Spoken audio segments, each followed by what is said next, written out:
Gloire à notre Roi, notre Seigneur Jésus-Christ. Alléluia. Père de gloire, Dieu d'Israël, merci pour ta fidélité. Merci pour ta présence. Seigneur, nous voulons te souhaiter le bienvenu encore ce soir. Toi qui habites dans nos cœurs par la foi, par ton esprit. Toi qui habites dans toutes nos œuvres, dans toutes nos activités. Toi, Seigneur, qui siège sur nos vies. Toi à qui nous avons donné notre vie, notre âme, Seigneur, notre présent, notre futur, notre éternité. Toi avec qui nous avons fait cette alliance.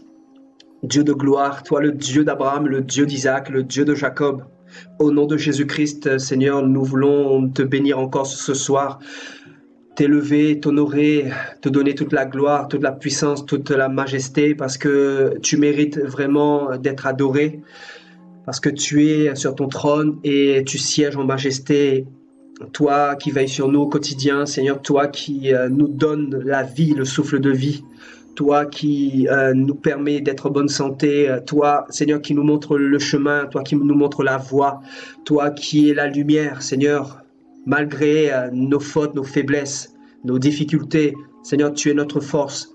C'est pour cela que nous nous sommes tournés vers toi parce que, Seigneur, nous ne pouvions pas nous appuyer sur nous-mêmes, Seigneur. Et c'est pour cela, Papa, que nous implorons ta grâce au quotidien pour pouvoir être capable de te suivre, Seigneur, parce que c'est toi qui nous en donne la force, Seigneur. Et nous voulons rester humbles, Seigneur, devant toi, et comme devant les hommes, parce que c'est toi qui fais ton œuvre en chacun d'entre nous, Seigneur. C'est toi qui nous as choisis, parce que, mon Dieu, c'est toi qui nous as aimés le premier, Seigneur. Si nous nous sommes tournés vers toi, c'est tout simplement parce que toi, tu nous as choisis le premier. Comme tu as pu dire, Seigneur, dans ta parole, personne ne peut venir au Père si tu ne l'attires, Seigneur, mon Dieu, si tu ne attires cette personne au Père, Seigneur. Alors, nous te bénissons. C'est une grâce, un privilège immense, énorme que nous avons de te connaître, de te suivre malgré les oppressions, malgré, Seigneur, toutes les formes d'épreuves que nous pouvons traverser. Nous voulons nous réjouir dans ta présence parce que nous savons que les épreuves nous façonnent, les épreuves nous taillent, les épreuves nous perfectionnent, les épreuves nous emmènent encore plus loin,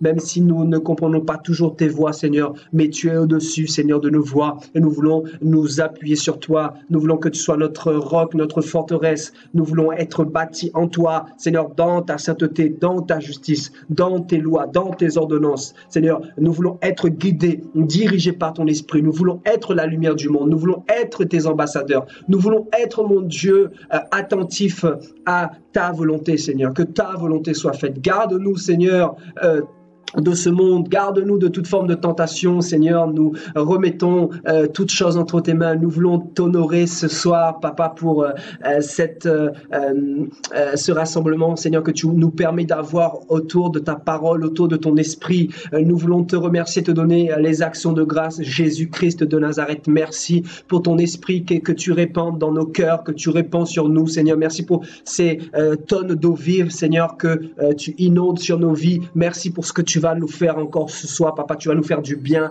et nous te remercions, nous te bénissons, Père. Nous voulons, Seigneur, te rencontrer encore à travers ta parole. Nous voulons te découvrir, Seigneur. Nous voulons, Seigneur, encore aller plus loin avec toi. Nous voulons avoir soif de toi, Seigneur. Alors, dispose en nous, Seigneur, un cœur favorable à recevoir tout ce que tu veux nous transmettre ce soir. Toi, notre Dieu, notre Roi, nous voulons vraiment te donner toute la gloire parce que tu es Dieu, parce que tu es le seul et unique Dieu, parce que tu es le seul devant qui tout genou fléchiront, Père. Mes genoux fléchira devant toi, mes fléchiront devant toi.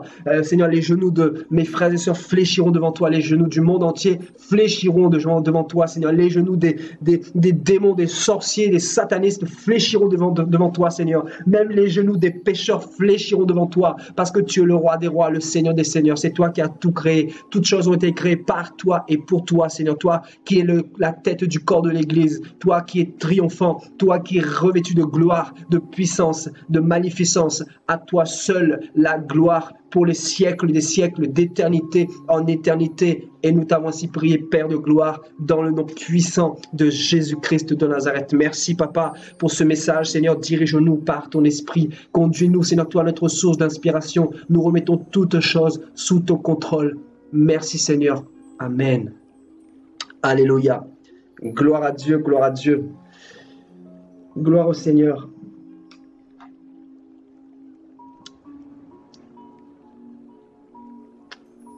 Alléluia.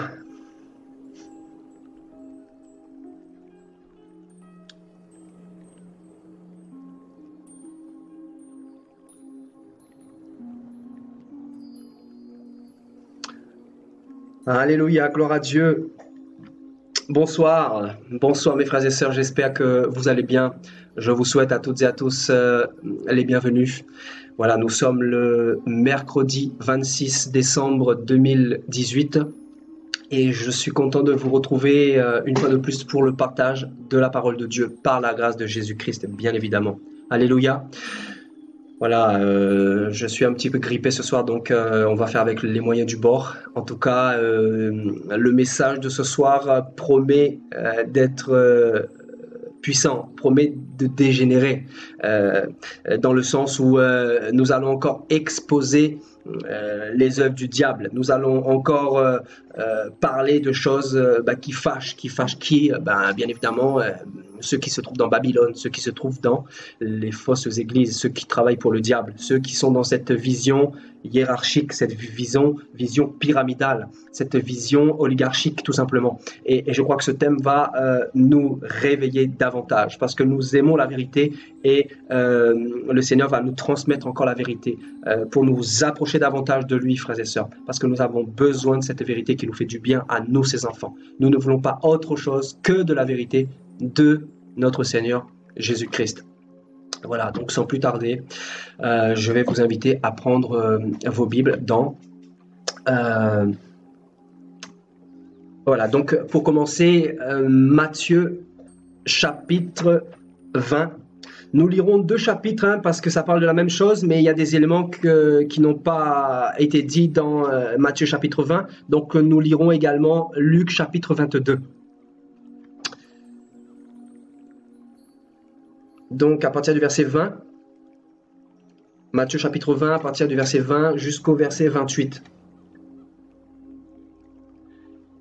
Donc partagez cette exhortation par la même occasion. Alléluia.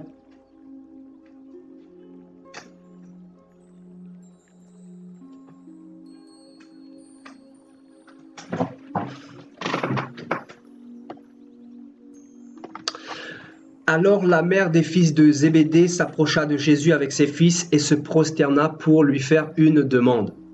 Il lui dit, « Que veux-tu ? Ordonne, lui dit-elle, que mes deux fils que voici soient assis dans ton royaume, l'un à ta droite et l'autre à ta gauche. » Jésus répondit, « Vous ne savez ce que vous demandez. Pouvez-vous boire la coupe que je dois boire ? » Nous le pouvons, dirent-ils. Et il leur répondit, « Il est vrai que vous boirez ma coupe, mais pour ce qui est d'être assis à ma droite et à ma gauche, cela ne dépend pas de moi et ne sera donné qu'à ceux à qui mon Père l'a réservé. »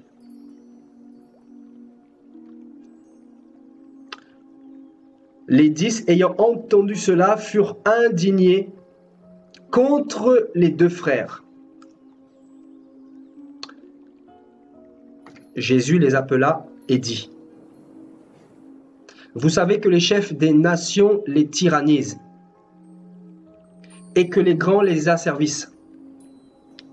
Il n'en sera pas de même au milieu de vous.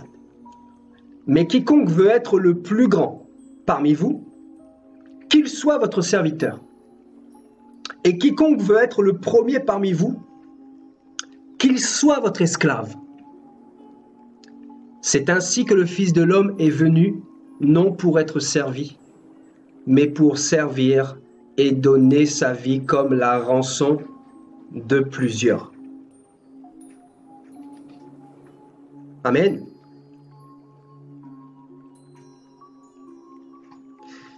Donc nous lirons également Luc chapitre 22 à partir du verset 24.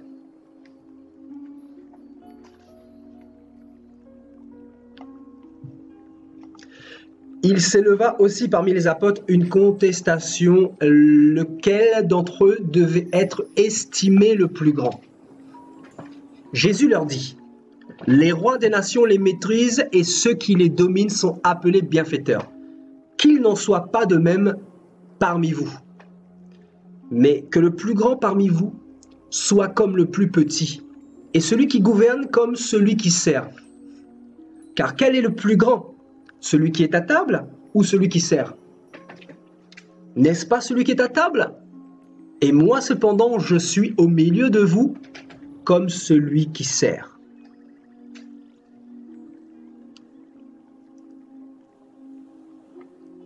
Vous êtes ceux qui avez persévéré avec moi dans mes épreuves.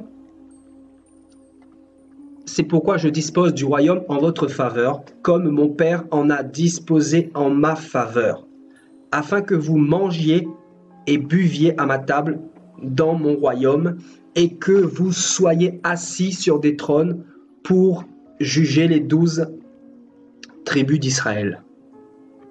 Amen. Donc, Matthieu 20 et Luc 22, ici, ce que nous venons de lire, nous retrouvons des éléments qu'il n'y en a pas dans un passage comme de l'autre. Donc, ça permet de complémenter un peu ce que le Seigneur nous donne comme message ici. Donc, ici, on nous dit qu'il va s'élever parmi les apôtres une contestation. Une contestation. Nous savons que les apôtres étaient en formation dans l'école du Seigneur. Les apôtres apprenaient énormément sur le terrain. Le Seigneur les avait enseignés à travers son ministère de 3 ans et demi. Pendant 3 ans et demi, il ne va pas s'arrêter à les enseigner, à leur transmettre la vision du royaume des cieux. Il va leur transmettre un certain nombre de messages pour les préparer après son retour à aller également faire d'autres disciples. Donc, nous apprenons que les apôtres étaient dans cette phase de préparation pendant les 3 ans et demi de ministère du Seigneur Jésus-Christ. Et on nous dit que dans cette formation-là, à un moment de leur vie, il va y avoir une contestation. Et on nous dit que cette contestation, c'était de savoir lequel d'entre eux, lequel des 12 devait être estimé le plus grand. Jésus va leur dire, Jésus va leur donner un message qui allait à l'encontre de ce qu'ils attendaient. Ou sinon, il posait simplement cette question au Seigneur pour pouvoir l'éprouver, pour pouvoir savoir quelle était sa vision. Parce qu'il savait que le message du Seigneur allait à contre-courant du message de ce monde, de la philosophie de ce monde, de la sagesse de ce monde, du raisonnement de ce monde. Donc Jésus va leur dire, le roi des nations les maîtrise et ceux qui les dominent sont appelés bienfaiteurs. Qu'il n'en soit pas de même parmi vous, mais que le plus grand parmi vous soit comme le plus petit, et celui qui gouverne comme celui qui sert. Voyez? Et Matthieu 20 nous dit quoi? Vous savez que les chefs des nations les tyrannisent et que les grands les asservissent. Je vais un petit peu développer ce passage-là. Voyez? Le verset 25. Jésus va les appeler et il va leur dire, vous savez que les chefs des nations les tyrannisent. Donc Jésus dit clairement ici que ceux qui gouvernent les nations, ceux qui gouvernent sur les pays, ceux qu'on appelle les élites, ben ce sont ceux qui tyrannisent en général les populations. C'est ce que le Seigneur est en train de dire ici. Ceux qui sont élevés dans ce monde ont tendance à tyranniser le peuple, à opprimer le peuple, à écraser le peuple, à dominer sur le peuple. Donc le Seigneur donne cette révélation qui n'en est pas une parce que nous savons que dans ce monde, il y a cette vision pyramidale, cette vision pour dominer, pour écraser. Donc les riches d'un côté, les pauvres de l'autre. Les rois d'un côté et le peuple de l'autre. Donc le peuple ne se mélange pas aux élites. Vous le savez, les élites ne se mélangent pas au peuple.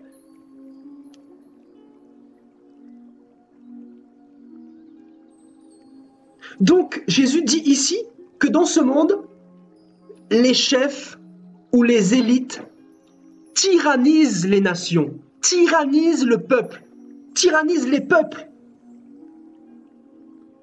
tyrannise les hommes et les femmes que nous sommes.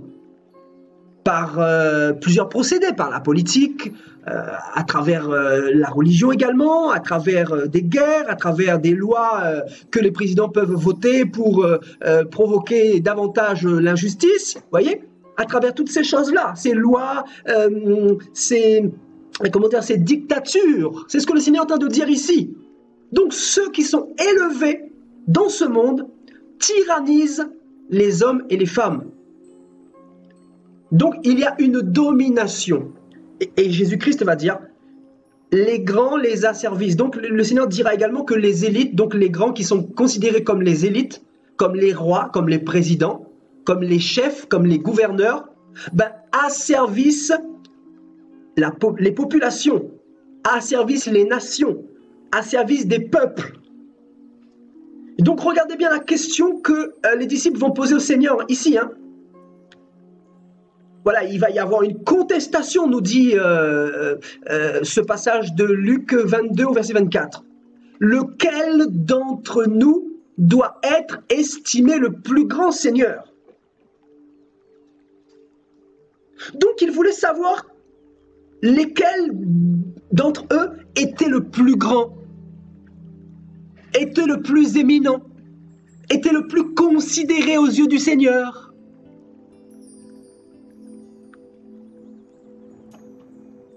Et il s'avère que les disciples se trouvaient devant celui qui est le chef, qui s'oppose à ce royaume présent. Parce que le Seigneur Jésus est le chef du royaume des cieux, n'est-ce pas? Et le royaume des cieux, c'est quoi? C'est l'humilité. Donc le Seigneur va leur donner cette révélation concernant le royaume d'en haut, concernant la démarche que doit avoir un disciple de Christ, que doivent avoir les enfants du Seigneur. Et quelle est la démarche que doit avoir un enfant de Dieu? C'est une démarche d'humilité. Oui, donc dans cette contestation-là, le Seigneur va donner un enseignement puissant, un enseignement capital pour nous, les véritables enfants de Dieu. Je dis bien les véritables. Parce que cet enseignement n'est pas donné aux chiens, mais à ceux qui aiment le Seigneur, à ceux qui veulent mettre en pratique sa parole. Oui, donc il va y avoir une contestation pour savoir lequel d'entre tous les disciples devait être estimé le plus grand. Vous vous imaginez cette question? Comment elle est osée, frères et sœurs? Donc on comprend bien, frères et sœurs, on comprend bien que les disciples avaient le caractère des hommes de ce monde, avaient le fonctionnement des hommes de ce monde, que les disciples du Seigneur Jésus-Christ, qui étaient en formation avec le Seigneur, avaient ce fonctionnement terrestre dans leur cœur. Parce qu'ils avaient été contaminés par cette vision pyramidale, par cette vision oligarchique. Et cette vision oligarchique vient de qui, frères et sœurs? Vient de Satan, le diable. Donc, ils vont poser une question tellement grossière, si je puis dire. Une question grossière. Lequel d'entre nous devrait être considéré le plus grand?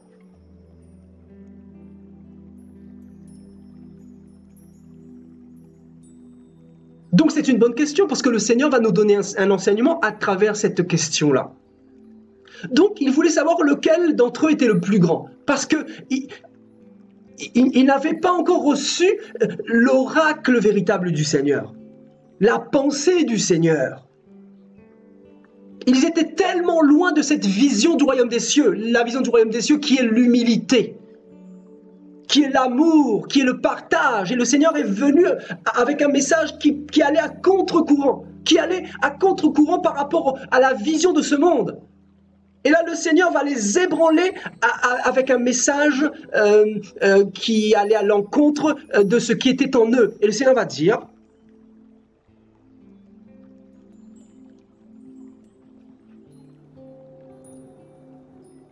vous savez que les chefs des nations les tyrannisent. Donc, il va associer la question des disciples à cette phrase-là, voyez, c'est-à-dire au chef de ce monde. Parce que les disciples voulaient être des chefs. Les disciples voulaient être des héros,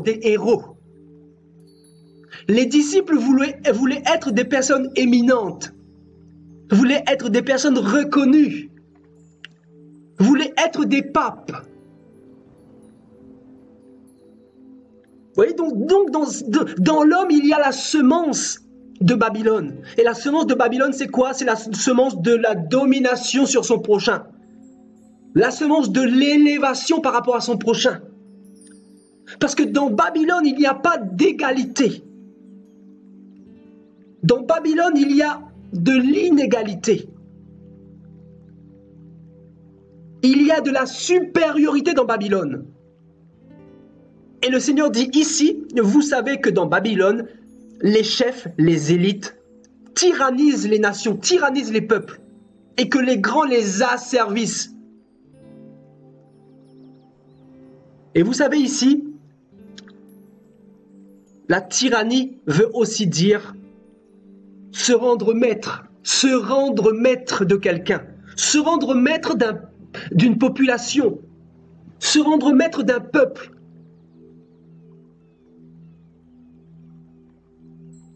Ce terme tyran veut dire aussi dominer, dominer. Dominer sur un peuple, dominer sur une nation. Et le Seigneur dit clairement ici que les chefs dans ce monde dominent sur les nations, écrasent les nations. Agissent de manière dans la dictature. Agissent de manière à ne pas considérer le peuple, mais d'une manière délibérée. Le Seigneur dira, verset 26, « Il n'en sera... » C'est fort ici, c'est très très fort. Il n'en sera pas de même au milieu de vous. Il n'en sera pas de même au milieu de vous. Donc le Seigneur va les arrêter tout de suite dans leur élan de savoir qui devait être le plus grand, le plus éminent, le plus supérieur. Le Seigneur va les arrêter par ce passage qui est très fort. Il va dire, il n'en sera pas de même au milieu de vous. Il n'y aura ni chef, ni grand, ni éminent, ni supérieur, ni rien de tout cela. Si vous voulez être appelés mes enfants, c'est-à-dire disciples de Christ. Donc la vision de Christ, ici, part à l'encontre de la vision de ce monde. Voyez? Donc, la vision de ce monde, comme vous le savez, on en a parlé récemment, donc la vision de ce monde.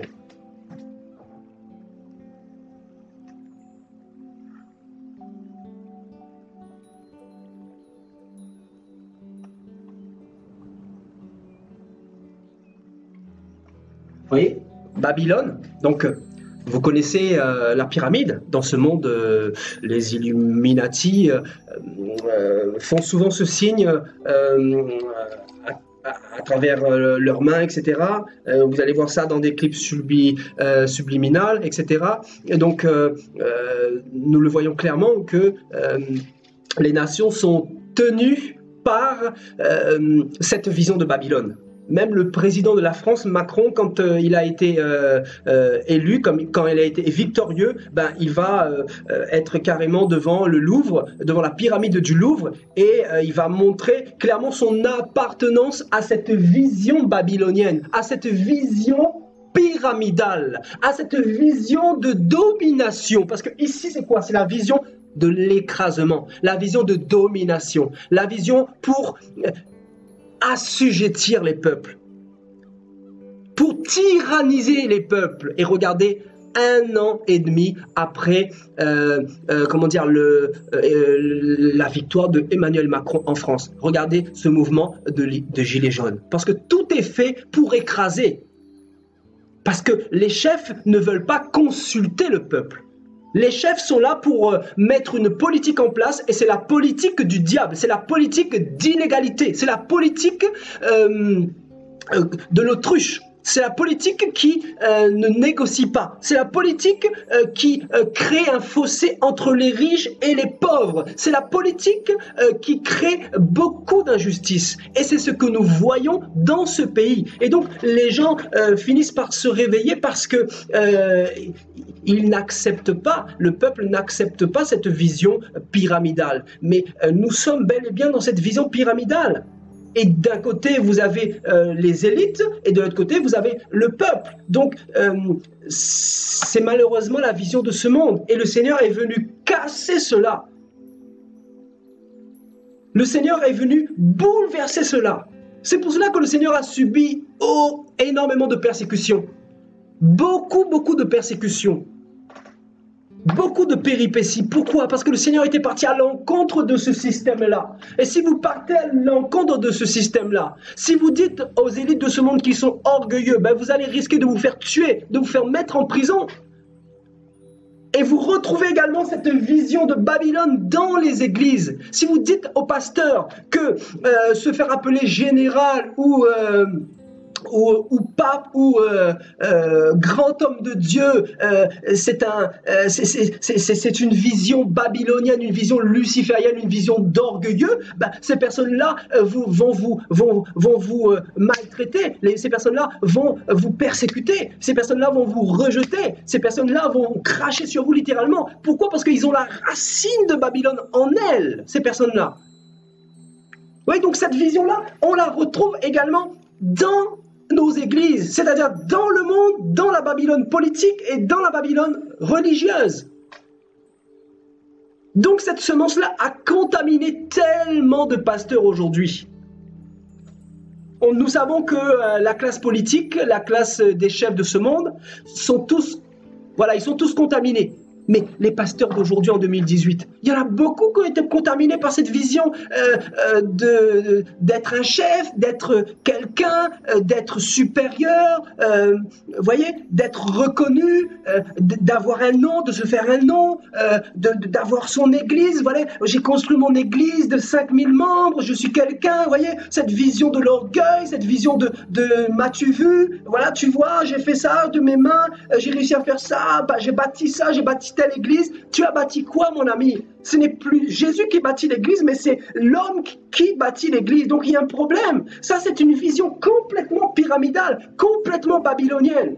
Et je crois qu'on va en parler en profondeur ce soir.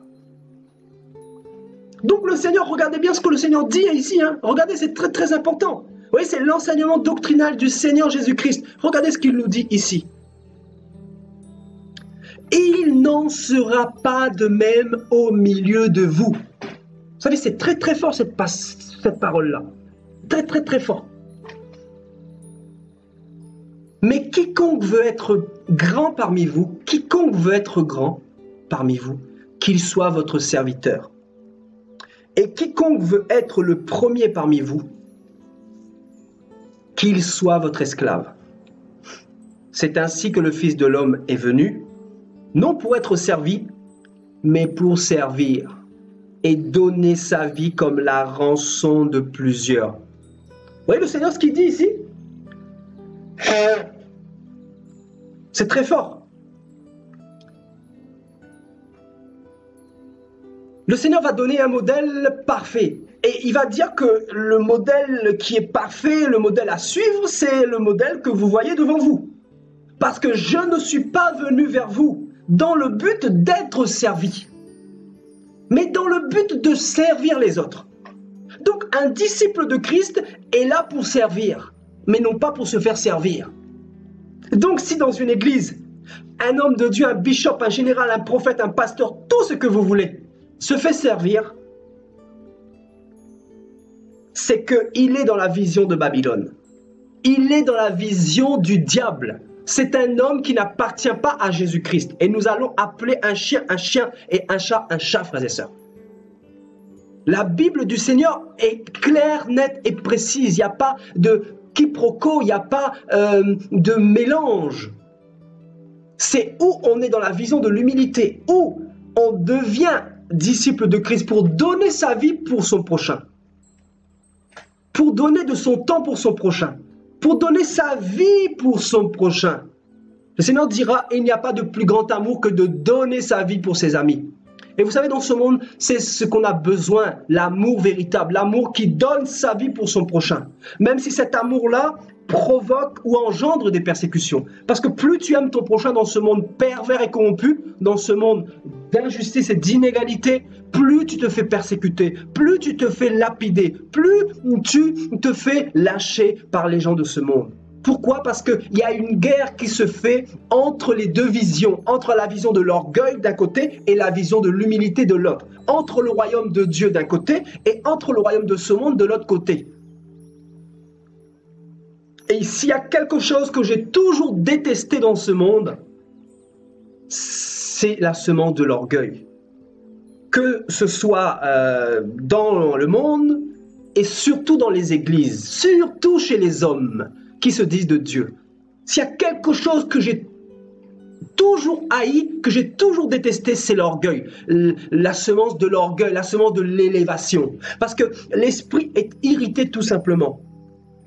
L'esprit en nous est irrité quand il y a quelqu'un qui veut se mettre au-dessus de son semblable. Parce que nous savons que ce n'est pas la vision du Seigneur. Le Seigneur n'est pas venu pour faire de nous des mini-bishops ou des mini-papes ou des hommes supérieurs ou des hommes ayant plus de connaissances que d'autres ou des hommes ayant plus de... Non, nous sommes un corps, nous sommes là pour aider nos frères et sœurs à se relever. Vous voyez, nous sommes là pour édifier le corps de Christ. Nous sommes là pour nous prendre soin les uns des autres, comme le dit 1 Corinthiens 12, parce que nous sommes un corps. Et dans ce corps, il y a le genou, il y a la cuisse, il y a la main, il y a le coude. C'est un seul corps qui est là pour prendre soin de l'intégralité du corps. Et quand un membre souffre, tous les membres souffrent avec. Tandis que dans cette vision de Babylone, quand un membre souffre, on lui met de côté et on continue sa petite vie. C'est-à-dire on se remplit les poches. Du moment qu'on a notre compte dans la trésorerie, en fait c'est ce qui se passe. Du moment qu'on a notre compte dans la trésorerie, que notre compte en banque est bien garni, du moment que notre vente est bien engraissée, le problème ne se pose pas par rapport aux âmes. S'ils n'ont pas la nourriture, s'ils ne sont pas délivrés, s'ils n'ont pas reçu le message véritable, si on ne s'occupe pas des brebis. Voyez, donc c'est complètement le contraire. Donc c'est pour ça que je vous dis qu'il y en a beaucoup qui n'iront pas dans le royaume des cieux. Il y a beaucoup de pasteurs qui vont rater l'enlèvement. À cause, vous savez de quoi? À cause de l'orgueil, à cause de la semence de l'orgueil, la semence de Babylone. Le Seigneur dit quoi ici? Le Seigneur s'adresse à qui? Le Seigneur s'adresse à ses disciples. Le Seigneur dira, il n'en sera pas de même parmi vous. Il n'en sera pas de même parmi vous. Vous ne devrez pas être comme les chefs ou comme les tyrans dans ce monde. Parce que si vous faites rentrer cette semence dans mon royaume, cette semence sera vomie. Parce que cette semence est une semence étrangère. Cette semence de l'orgueil est une semence qui ne m'appartient pas, dit Jésus. Cette semence est une semence du diable, est une semence étrangère à mon royaume. Parce que mon royaume, c'est l'amour, c'est la paix, c'est la joie, c'est le partage, c'est l'égalité. C'est donner sa vie pour son prochain, le deuxième plus grand commandement. C'est ça le royaume du Seigneur Jésus-Christ. Et c'est l'enseignement qu'il nous donne à tous les disciples de Jésus-Christ. Et il nous dit, il ne doit pas en être de même parmi vous. Celui qui va le plus grand ici, là, vous voyez, qu'il soit le dernier. Vous voyez, c'est fort, hein? Allez. Quiconque veut être le premier parmi vous, qu'il soit votre esclave. Waouh! Donc, tous ceux qu'on appelle pape, qu'on appelle bishop, archibishop, qu'on appelle grand prophète des nations, qu'on appelle grand homme de Dieu, ces personnes, ce message-là s'adresse à toutes ces personnes-là. Parce que je vous dis, frères et sœurs, de la part du Seigneur, on doit vraiment s'humilier beaucoup, énormément. Parce que Jésus dira, si vous ne ressemblez pas à des petits-enfants, vous ne pourrez pas rentrer dans le royaume des cieux. Et vous savez, l'orgueil, là, c'est quelque chose qui colle à la peau de l'homme. D'une manière ou d'une autre, on peut être orgueilleux sans nous en rendre compte. Sans nous en rendre compte. Des fois, le Seigneur peut nous utiliser et on pense, voilà, être déjà quelqu'un. Et le Seigneur vient et nous brise et on ne comprend pas pourquoi. On pense que parce qu'on chasse un démon, on est quelqu'un. Mais tu es rien du tout. Le Seigneur dira, vous direz, nous avons fait ce que nous devions faire. Nous sommes des serviteurs inutiles. C'est ça l'humilité, le langage de l'humilité, le langage des enfants de Dieu. Non parce que tu as chassé un démon, parce que le Seigneur t'a utilisé pour faire un miracle, et la chair commence à gonfler. On commence à... Vous savez, on fonctionne comme ça les hommes. Et le Seigneur qui nous aime, il nous brise, il nous taille, il nous chicote pour que nous puissions changer de langage, pour que nous puissions nous humilier, nous écraser, afin que lui, il prenne toute la place. Parce que le Seigneur ne donne pas sa gloire à un autre. Le Seigneur veut toute la place. Il veut être vu à 100%, mais non pas à 90%. Il ne veut pas que nous soyons des hommes de Dieu, des grands prophètes ou des pasteurs fondateurs. Vous avez vu ça où? Le Seigneur dit... Tu es pierre et sur ce roc je bâtirai mon église. Et toi tu dis que tu es le fondateur de telle église. Mais tu vas rater l'enlèvement mon ami, tu vas rater le ciel. Parce que le Seigneur te dira au jugement dernier, mais c'est toi qui as fondé, ce n'est pas moi qui a fondé. Tu diras pourtant j'ai chassé des démons, j'ai fait ci, j'ai fait ça, j'ai fait de grandes œuvres pour toi Seigneur, j'ai prophétisé. Mais le Seigneur te dira, oui, mais pour qui as-tu fait ces choses-là? Est-ce que tu as fait ça pour moi ou pour ta propre gloire? Vous comprenez? Et c'est grave parce que beaucoup peuvent tomber dans ce piège-là. Je vous assure. Mais moi, le Seigneur m'a beaucoup appris l'humilité à travers le brisement, à travers une souffrance comme pas possible. Et je suis arrivé à un stade où je veux me retirer comme Jean-Baptiste. Je veux me cacher, frères et sœurs, me cacher. Je vous dis, j'ai commencé à faire le ménage. Que ce soit dans mes Facebook, que ce soit sur mon YouTube, j'ai commencé à faire des petites choses. Vous allez vous en rendre compte bientôt, mais je le fais par conviction, parce que le Seigneur me demande de plus en plus de me cacher, m'isoler, qu'il soit vu lui seul et non pas nous. Nous devons nous cacher, nous devons ne pas vouloir être au devant. Vous savez, déjà avant, selon moi, j'étais humble, mais selon la dimension du Seigneur, on doit être encore plus humble, on doit être encore plus écrasé, on doit être encore plus isolé, parce que c'est Christ que nous devons présenter. Ce n'est pas l'homme que nous devons présenter, parce que si nous présentons l'homme, les hommes vont commencer à venir vers toi, oui, te dire, voilà, tu es prophète, prophétise sur ma vie, guéris ma maladie, alors que ce n'est pas nous qui guérissons, ce n'est pas nous qui faisons l'œuvre, c'est Dieu qui fait, c'est lui qui ouvre les portes, c'est lui qui voit les cœurs, c'est lui qui fait son œuvre. Tout simplement, nous sommes des instruments entre les mains du Seigneur, donc nous devons de plus en plus nous cacher, frères et sœurs. Et je comprends que en fait, dans le monde, les véritables enfants du Seigneur se cachent. Je vous dis, comment reconnaître un véritable enfant du Seigneur et un enfant qui n'est pas de Dieu? Tous ceux qui ne sont pas de Dieu, vous allez les voir sur des pupitres, du haut de la chair, en costard cravate, en train de faire Je ne dis pas que un véritable homme de Dieu, il ne doit pas chercher, à avoir cette vision-là. Il ne doit pas chercher à avoir cette vision-là, parce que le Seigneur va le casser, le Seigneur va le chicoter s'il commence à avoir la vision de Babylone. Parce que c'est ce que Satan veut. C'est ce que Satan veut. Regardez dans Luc chapitre 4. Il dira au Seigneur, si tu te prosternes devant moi, je te donnerai les royaumes de ce monde, la gloire, le succès. Tu deviendras pape, littéralement. Tu deviendras une grande personnalité. Et c'est ce que Satan fait. Et c'est ce que Satan fait avec beaucoup de pasteurs, beaucoup de prophètes. Et c'est pour ça que le Seigneur dira, dans le livre de l'Apocalypse, dans une de ces 7 églises, il dira, tu as perdu ton premier amour, souviens-toi d'où tu es tombé. Quand on perd le premier amour, c'est qu'on a pris la place de Christ dans l'église. Christ n'est plus à sa place. Christ est à la porte en train de frapper.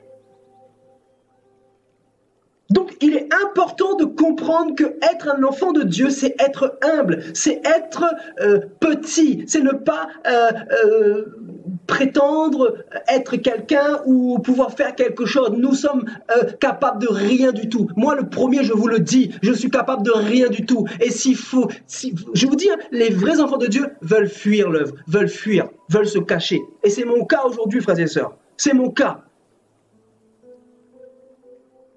Pourquoi? Parce qu'il y a tellement de persécutions, il y a tellement d'épreuves, il y a tellement de difficultés, il y a tellement d'opposition en face. Parce que si tu n'es pas dans la vision du Christ, si tu n'es pas dans la vision du Seigneur, tu ne seras jamais crucifié sur la croix. Au contraire, on va t'aduler. Prêche, papa. Est-ce que c'est ce que vous voyez dans les églises aujourd'hui? Prêche, papa. Continue à nous ensemencer par la contamination. Continue à nous donner du pain rassis, papa. Prêche. Bénis-nous, prophétise-nous, papa. Voilà le langage des églises d'aujourd'hui. Voilà le langage idolâtre, le langage inapproprié de Babylone. Voyez, au lieu de se focaliser sur le Seigneur, c'est vers l'homme que nous tournons les regards. Et le Seigneur finit par nous disqualifier par la suite. Pourquoi? Parce que nous mettons notre espérance dans l'homme. Qui est l'homme? Qui est l'homme? Voyez, et il y en a beaucoup qui vont rester, je vous dis. Je ne dis pas que le Seigneur n'a pas établi des sentinelles pour veiller sur des assemblées. Ce n'est pas ce que je dis.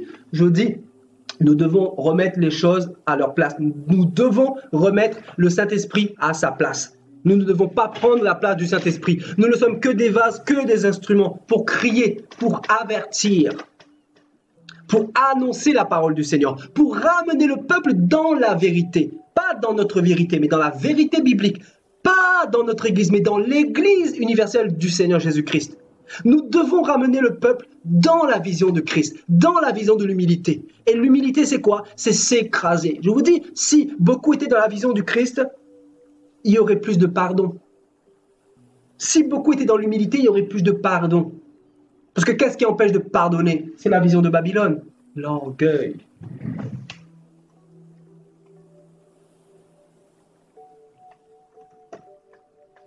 Qu'est-ce qui empêche de pardonner? L'orgueil. Voilà, moi je suis quelqu'un. Non, mais c'est toi qui as commencé, donc c'est pas moi qui va commencer à faire le premier pas. C'est ça la vision de Babylone. L'orgueil. Et c'est pour ça que les choses n'avancent pas. C'est pour ça que les choses n'avancent pas. Parce que les gens ont du mal à mettre la parole du Seigneur en pratique. Les gens refusent de céder. Alors que la vie chrétienne, je vous dis clairement, c'est une vie où l'on cède. Où l'on cède et on est approuvé par le Seigneur. Donc le Seigneur dira quoi? Si on t'a frappé sur la joue gauche, présente la joue droite. C'est dur. Qui peut entendre cette parole-là? L'humilité, ne pas chercher à rendre le mal pour le mal. Ne pas chercher à persécuter ceux qui nous persécutent, mais de les bénir, de prier pour eux. Voilà la vision du Seigneur. Et ça, c'est ça, être appelé enfant de Dieu. Et ça, c'est pas facile à faire, frères et sœurs. Ce n'est pas facile à faire. Et c'est pour ça que le Seigneur nous travaille. Le Seigneur travaille notre cœur pour que nous devenions des enfants dignes, des enfants mettant en pratique sa parole, des enfants obéissants, des enfants humbles, des enfants qui ne cherchent pas à faire justice eux-mêmes, des enfants qui ne cherchent pas à crier sur tous les toits, moi, c'est moi qui a raison. Non. L'enfant du Seigneur, il sait que c'est le Seigneur qui va le justifier plus tard. Il n'a pas besoin de s'autoproclamer homme de Dieu ou quoi que ce soit, parce que ceux qui appartiennent au Seigneur savent qui ils sont. Ils n'ont pas besoin de crier sous tous les toits, frères et sœurs. Amen. Ouais, le Seigneur dit, il n'en sera pas de même au milieu de vous. Mais quiconque veut être grand parmi vous, qu'il soit votre serviteur. Donc les pasteurs doivent être vos serviteurs. C'est eux qui doivent être à vos services. Comme nous sommes à votre service les mercredis et les samedis. Quand je dis à votre service, c'est aussi au service du Seigneur, c'est au service du corps de Christ, je dis bien. C'est le corps de Christ qu'il s'agit ici. Vous voyez, nous devons être à votre service. Nous devons être là pour notre prochain et savoir aussi s'isoler, savoir aussi se protéger, savoir aussi faire la part des choses. Parce que nous avons nos propres combats également. Nous avons nos persécutions également. Nous avons également nos tribulations et nous courons tous vers le Seigneur. Je ne suis pas votre Dieu, vous n'êtes pas mon Dieu. C'est Jésus-Christ le Dieu de nous tous et nous sommes ici pour aller à sa rencontre tous les jours de notre vie, frères et sœurs. Donc c'est ça la vision, c'est s'entraider les uns les autres, c'est être arrosé par le Seigneur, être enraciné par le Seigneur, être fortifié par le Seigneur pour toujours continuer dans la même vision, la vision de l'humilité, la vision du royaume des cieux, la vision de l'amour, la vision du donner sa vie pour ses prochains, pour son prochain. Et non pas cette vision-là, cette vision-là. Vous savez, cette vision-là, nous les enfants de Dieu, on vomit, on a la haine contre cette vision-là. Je vous dis la haine, parce que quand on voit dans ce monde comment les gens écrasent les uns et les autres écrasent leurs prochains, on se dit, mais Seigneur, on veut partir au ciel, on est fatigué quand on voit l'injustice, le niveau d'injustice qu'il peut y avoir, on se dit, mais oh, Seigneur, reviens, Seigneur, on n'en peut plus, on n'en peut plus. Un monde tellement hypocrite, des gens en train de fêter, des gens en train de manger, d'autres qui crèvent de faim à côté, d'autres qui crèvent la dalle, en train de fêter un père soi-disant de Noël, un papa qu'ils n'ont jamais vu, alors que Jésus-Christ, nous l'avons vu, et nous ne fêtons pas le Christ comme nous fêtons le Père Noël. Donc on se dit, mais c'est un monde complètement corrompu aujourd'hui, corrompu. Et nous sommes arrivés en 2018. Il n'est pas étonnant que nous avons dépassé Sodome et Gomorrhe depuis longtemps. Donc cette vision de l'élévation, cette vision de l'orgueil. Et donc, il n'en sera pas de même au milieu de vous. Et voilà, celui qui veut être grand parmi vous, qu'il soit votre serviteur, et quiconque veut être le premier parmi vous, qu'il soit votre esclave, votre esclave. Donc, les hommes de Dieu, entre guillemets, doivent être vos esclaves, doivent être les esclaves du corps de Christ, des chrétiens. Et donc, les vrais disciples de Christ savent eux-mêmes qu'ils sont des esclaves du système de notre Seigneur Jésus-Christ. Nous sommes des esclaves. Nous ne sommes pas ici pour nous enrichir, pour vous dépouiller. Nous ne sommes pas ici pour vous prêcher un Jésus bisounours. Nous ne sommes pas ici pour vous présenter une autre vision que la vision de Jésus-Christ. Donc, le verset 28, le Seigneur dira, « C'est ainsi que le Fils de l'homme est venu, non pour être servi. » Vous voyez, c'est fort ici, hein, mais pour servir et donner sa vie comme la rançon de plusieurs. Voyez? Donc, on comprend bel et bien qu'il y a un fossé entre nos églises et la parole du Seigneur, n'est-ce pas? Regardez dans les églises catholiques. Ils brûlent des cierges, ils donnent de l'argent aux prêtres, ils donnent de l'argent pour les messes. Et quand ils sortent de leurs églisettes, il y a des pauvres en dehors, il y a des veuves, des personnes qui n'ont pas à manger. Ces personnes continuent de mourir et crever, hein, littéralement, vous voyez. Donc, c'est exactement ça, vous voyez. Tout simplement parce qu'on nourrit l'élite, on nourrit les grands, on nourrit ceux qui nous asservissent. On nourrit ceux qui nous tyrannisent. On nourrit les chefs, vous voyez? Les chefs, que ce soit politiques, que ce soit religieux. Parce que dans ce monde, ce sont les chefs, les élites qui sont bien lotis, à travers, bien évidemment, l'ignorance du peuple. Le problème, c'est l'ignorance. Vous voyez?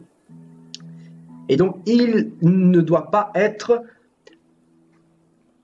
de même au milieu de nous. Nous devons toujours être petits. Nous ne devons pas chercher à nous faire voir. Nous devons de plus en plus chercher à montrer le Seigneur, à révéler Christ. C'est lui que nous devons montrer, frères et sœurs. Vous voyez? Donc, on nous parle de l'asservissement. Hein, vous voyez? Donc, pour revenir brièvement sur ces deux passages-là, donc l'asservissement et les tyrannies, hein, voyez. Donc quand on a servi, on écrase. Vous voyez, donc c'est cette vision de Babylone. Et le Seigneur fait le parallèle avec Babylone. Il fait le parallèle du royaume des cieux et du royaume de ce monde. Et il montre clairement que ce sont deux royaumes qui s'opposent entre eux. Ce sont deux royaumes qui sont diamétralement opposés, frères et sœurs. Amen. Et regardez ici, qu'est-ce qu'il dit le Seigneur? Car qui est le plus grand, celui qui est à table ou celui qui sert? N'est-ce pas celui qui est à table? Et moi, cependant, je suis au milieu de vous comme celui qui sert. Voyez? Donc le Seigneur nous a donné l'exemple il y a 2000 ans. Le Seigneur nous a montré l'exemple parfait. Nous ne devons pas chercher à achever notre prochain, mais au contraire à les aider parce qu'ils ont besoin d'aide. Et donner sa vie pour son prochain, c'est quoi? C'est aussi patienter dans les persécutions, quand on nous persécute, quand on nous calomnie. Voyez? C'est aussi une manière de donner sa vie pour son prochain. Parce que quand tu donnes ta vie pour ton prochain, tu ne réponds pas. Tu ne calomnies pas en échange des calomnies. Tu ne persécutes pas en échange des persécutions. Mais tu bénis, tu continues à prier pour cette personne. Tu continues à te faire petit jusqu'à ce que le Seigneur visite cette personne-là. Amen. Regardez ce que nous dit Pierre ici. On va lire à partir du verset 1. Donc 1 Pierre chapitre 5.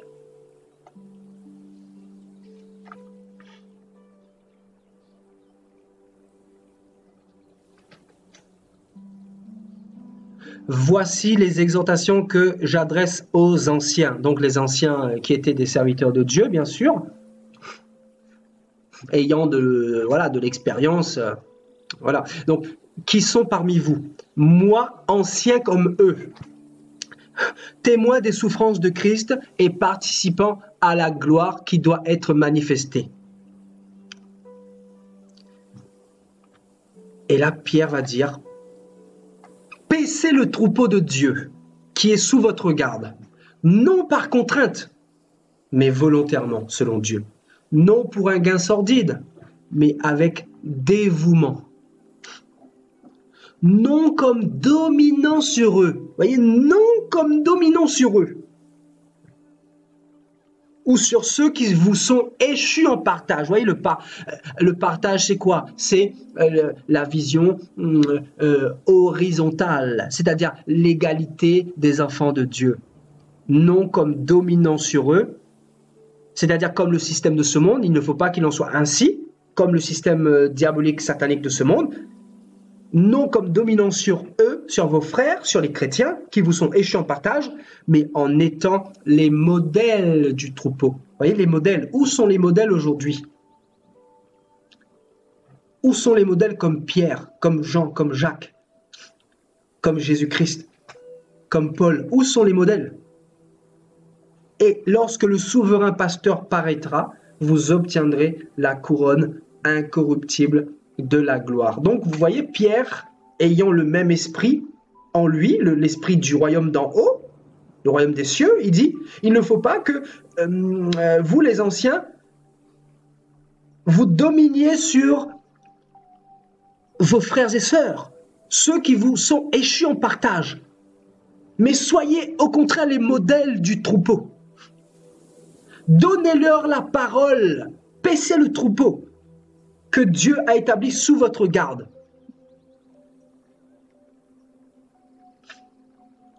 Amen. Donc, il y a un problème dans ce monde. Nous voyons que Babylone est rentrée dans nos églises. Parce que dans nos églises, il y a quoi? Il y a la domination. Les pasteurs écrasent les fidèles à travers des messages qui condamnent. Si tu ne viens pas à l'église, Dieu ne te bénira pas. Si tu ne donnes pas la dîme, tu seras maudit. Vous voyez, les gens sont condamnés aujourd'hui, sont dominés. Parce que Babylone, c'est quoi? C'est la condamnation. Dieu n'est pas venu pour condamner. Dieu n'est pas venu pour nous asservir. Vous voyez, dans les églises aujourd'hui, c'est l'asservissement. On asservit tous ceux qui viennent rechercher la parole, tous ceux qui viennent chercher le royaume des cieux. Donc ces pasteurs ferment la porte du royaume des cieux pour les brebis et eux-mêmes, ils n'y entrent pas, comme le Seigneur dira dans Matthieu 23.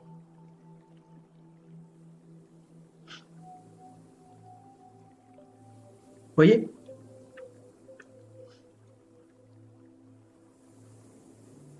Donc, dans l'église du Seigneur, il doit y avoir l'ordre. Oui, je suis d'accord. Il doit y avoir le respect des règles.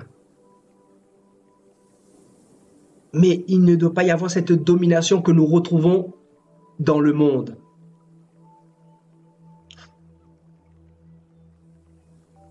Ça n'empêche pas que dans une église puisse y avoir, comme Paul le dira, l'autorité. L'autorité, ça vient de Dieu. L'autorité, c'est de Dieu. Paul dira, si je reviens vers vous dans 2 Corinthiens 12, je n'aurai pas peur d'user de cette autorité que Dieu m'a donnée, non pour votre destruction, mais pour votre bénédiction. Donc, l'autorité est différente de la domination. C'est ce que je veux essayer de vous faire comprendre ici, la domination de cette pyramide diabolique.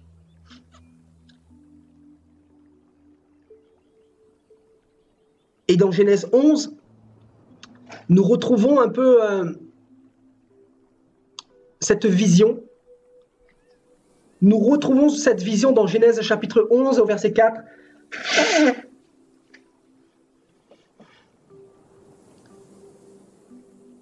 Ils dirent encore, allons, bâtissons-nous une ville et une tour dont le sommet touche au ciel, et faisons-nous un nom afin que nous ne soyons pas dispersés sur la face de toute la terre. Donc vous voyez, bâtissons-nous une ville et une tour, regardez, dont le sommet ici qui nous intéresse, dont le sommet touche au ciel. Pourquoi le sommet, frères et sœurs?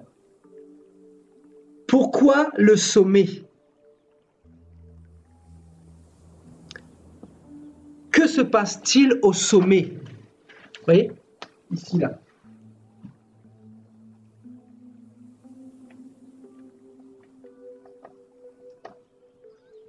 Vous voyez? Le sommet, c'est quoi? C'est la position dominante, vous voyez? C'est l'endroit où naît l'oligarchie. Donc c'est un peu la naissance de l'oligarchie, parce qu'on met une barrière entre nous et le peuple, entre les chefs et le peuple. Donc, premièrement, la naissance de l'oligarchie, on peut le noter.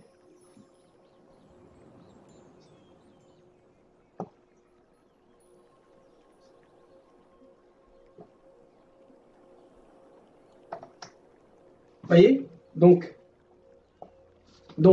la naissance de l'oligarchie, donc la naissance des élites, il faut noter également les élites.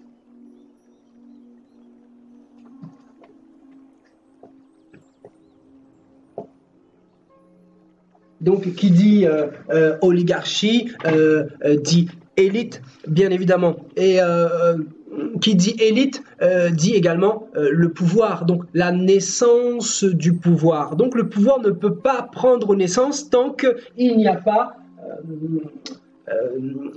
une porte fermée entre le peuple et le sommet. Vous voyez? Donc la naissance du pouvoir également. Vous voyez?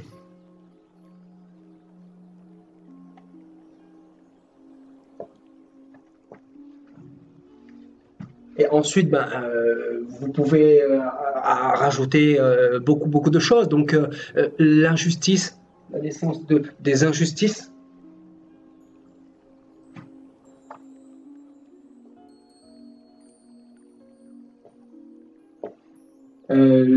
Les inégalités, donc ça veut dire un peu la même chose. Le fait de creuser un fossé entre les riches et les pauvres, encore une fois, donc nous l'avions déjà dit, voyez, donc ça fait partie des injustices, vous voyez, donc le sommet, c'est toutes ces choses-là, et regardez la vision de ce monde, nous voyons effectivement l'oligarchie. J'avais noté cette définition pour vous quelque part, voilà, c'est ça, donc je vais vous donner cette définition exacte. Donc politique dans lequel la souveraineté appartient à une classe restreinte et privilégiée. Donc je relis. Politique dans lequel la souveraineté, donc la souveraineté bien évidemment, le pouvoir, appartient à une classe restreinte, donc une petite classe, une petite partie de la population. Bien évidemment privilégiée. Donc vous voyez, privilégiée. Et deuxièmement, cette définition veut dire également gouvernement ou pouvoir réservé à un petit groupe de personnes qui forment une classe dominante, vous voyez, dominante, une classe dominante, vous voyez, donc c'est un petit groupe de personnes, vous voyez, ayant un pouvoir entre leurs mains et voilà, qui écrase le peuple, voilà, qui provoque des inégalités, qui provoque, qui fait naître des pauvres, qui creuse le fossé entre les riches et les pauvres, qui engendre également le capitalisme. Vous voyez, vous avez entendu parler du capitalisme. Le capitalisme, c'est quoi? C'est les grandes multinationales qui ne cessent de s'enrichir, comme Google, comme Apple, comme Carrefour.